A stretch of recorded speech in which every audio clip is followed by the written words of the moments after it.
ओम नमो भगवते वासुदेवाय नमः। अपरा एकादशी का पुण्य अपार है। कहते हैं कि इस एकादशी का व्रत करने से व्यक्ति के सभी पाप नष्ट हो जाते हैं और वह भव सागर से पार हो जाता है।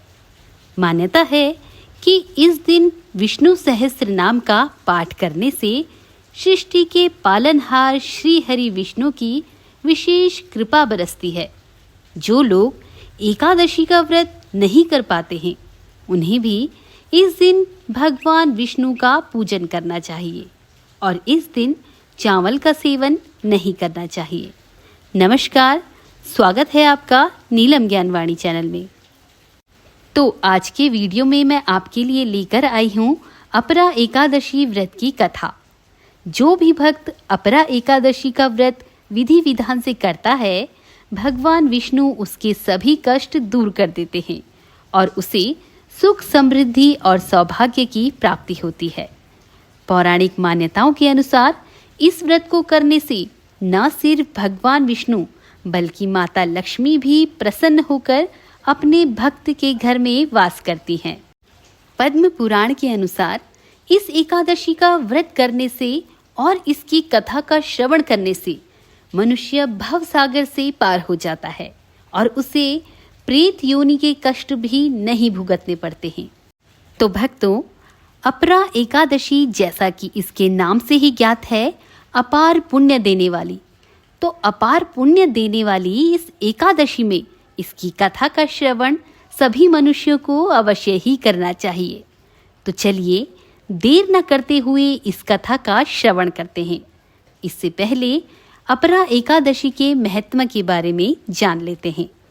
वीडियो आरंभ करने से पहले आप सभी से मेरा निवेदन है कि आपने अगर नीलम ज्ञानवाणी चैनल को सब्सक्राइब नहीं किया है तो कृपया इसे सब्सक्राइब ज़रूर कर लें और वीडियो अगर पसंद आए तो वीडियो को लाइक और शेयर भी ज़रूर कर लीजिएगा। तो आइए जानते हैं अपरा एकादशी के महत्व के बारे में। एक समय युधिष्ठिर महाराज वासुदेव भगवान से कहने लगे कि हे भगवान, ज्येष्ठ कृष्ण एकादशी का क्या नाम है तथा इसका क्या महत्व है, कृपया करके ये मुझे बतलाइए।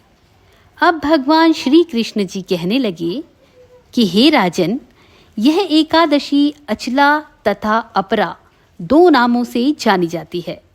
पुराणों के अनुसार ज्येष्ठ कृष्ण पक्ष की एकादशी अपरा एकादशी कहलाती है क्योंकि यह अपार धन देने वाली है। जो भी मनुष्य इस व्रत को करते हैं वे संसार में प्रसिद्ध हो जाते हैं। इस दिन भगवान त्रिविक्रम की पूजा की जाती है। अपरा एकादशी के व्रत के प्रभाव से ब्रह्म हत्या, भूत योनि, दूसरे की निंदा आदि सभी पाप दूर हो जाते हैं। इस व्रत को करने से झूठ बोलना, झूठे शास्त्र पढ़ना और बनाना, झूठा ज्योतिष बनना, झूठा वैद्य बनना आदि सभी पाप नष्ट हो जाते हैं। जो क्षत्रिय युद्ध से भाग जाए वे नरकगामी होते हैं, परंतु अपरा एकादशी का व्रत करने से वे भी स्वर्ग को प्राप्त होते हैं। जो शिष्य गुरु से शिक्षा ग्रहण करते हैं फिर उनकी निंदा भी करते हैं, वे अवश्य ही नरक में पड़ते हैं। किंतु अगर वह अपरा एकादशी का व्रत करे तो वह इस पाप से भी मुक्त हो जाता है। जो फल तीनों पुष्कर में कार्तिक पूर्णिमा को स्नान करने से या गंगा तट पर पितरों को पिंडदान करने से प्राप्त होता है, वही अपरा एकादशी का व्रत करने से प्राप्त होता है। इस एकादशी का व्रत करने से और इसकी कथा को सुनने से मनुष्य सभी पापों से छूटकर विष्णु लोक को जाता है। तो भक्तों, आइए अब अपरा एकादशी की अपार पुण्य फल देने वाली इस कथा का श्रवण करते हैं। अपरा एकादशी को लेकर कई पौराणिक कथाएं हैं, जिनमें से सबसे प्रसिद्ध कथा वो मैं आपको सुनाने जा रही हूँ। इस कथा के अनुसार पुराने समय में किसी राज्य में महिध्वज नाम का एक बहुत ही धर्मात्मा राजा रहता था। राजा महिध्वज जितना नेक था और जितना सच्चा था, उसका छोटा भाई वृषध्वज उतना ही अन्यायी, अधर्मी और कुकर्मी था। व्रजध्वज महिध्वज से द्वेष करता था और उसे मारने का षड्यंत्र रचता रहता था। एक दिन मौका देखकर वज्रध्वज ने अपने बड़े भाई महिध्वज की हत्या कर दी और उसके मृत शरीर को जंगल में पीपल के वृक्ष के नीचे दबा दिया और खुद राज्य करने लगा। असमय मृत्यु हो जाने के कारण महिध्वज को प्रेत योनि मिलती है और उसकी आत्मा उस पीपल में वास करने लगती है। उसकी मृत्यु के पश्चात राज्य में उसके दुराचारी भाई से प्रजा अत्यंत दुखी थी। साथ ही महिध्वज का जो प्रेत था वो भी आने जाने वाले लोगों को डराने लगा और उन्हें दुख पहुंचाने लगा।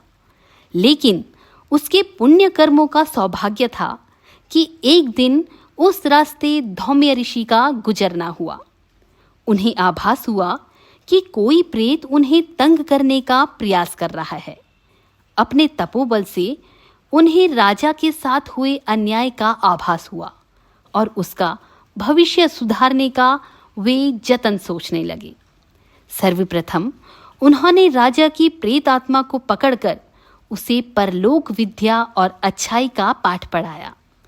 फिर उसके मोक्ष के लिए स्वयं ही अपरा एकादशी का व्रत रखा और संकल्प लेकर अपने व्रत का पुण्य प्रेत आत्मा को दान कर दिया।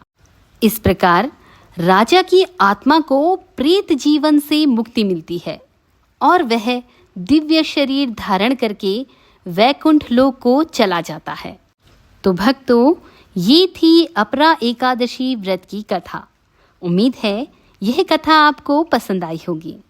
कथा आपको पसंद आई तो आज के इस पवित्र दिन में इस कथा को अपने प्रियजनों और मित्रों के साथ साझा अवश्य करें और पुण्य का भागी बने। तो मिलते हैं अपनी नई वीडियो में। तब तक के लिए नमस्कार।